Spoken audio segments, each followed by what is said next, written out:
Good evening, everyone. I'm Alfanataya Fadilah, and welcome to tonight's news. We start with a story that has divided and surprised many people across Indonesia. The corruption case against Nadiem Makarim. He was the country's education minister and one of the founders of Gojek, the app millions of Indonesian people use every day. Tonight, we break down what happened, what is he accused of, and where the case stands right now. On September 4, 2025, Indonesian investigators named Nadiem Makarim as a suspect in a corruption case about the purchase of laptops for schools. He was detained the same day. Investigators say he would be held for 20 days while they continued looking into the case.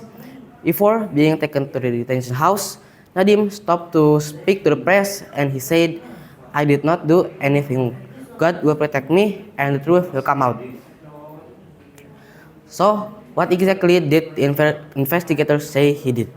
Nadiem, who was education minister from 2019 to 2024, is accused of being involved in the purchase of Google Chromebook laptops for schools and students across Indonesia.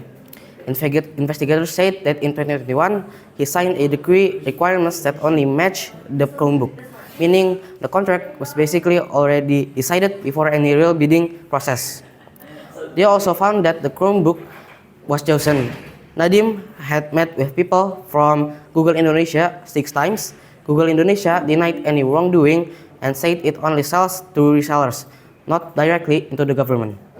Nadiem is accused of using his power as minister to benefit himself or a company. At the time of his arrest, investigators said the government lost around 1.98 trillion rupiah or 121 million USD in public money. A trial. After his arrest, the case moved to court. In October 2025, a Jakarta court rejected Nadiem's attempt to challenge his suspect status, and the case moved forward. His trial officially started on January 5th, 2026 in Jakarta. Even as the trial went on, many people stood by him. His parents and Gojek motorcycle taxi drivers came out to court regularly to show their support. For those drivers, Nadiem is the man who helped them earn a living, and they were not about to walk away from him. But the long legal process was clearly wearing on Nadiem. In April 2026, after one of the hearings, he spoke to the reporters with tears in his eyes. "I want all of this to end soon because I am very tired." Now, let's look at the numbers, because they are very big. His prosecutors said that between 2020 and 2022, Nadiem caused the government to lose 2.18 trillion rupiah or 124.5 million USD through the purchase of Chromebooks and related software. They are also asking him to pay back 5.68 trillion rupiah.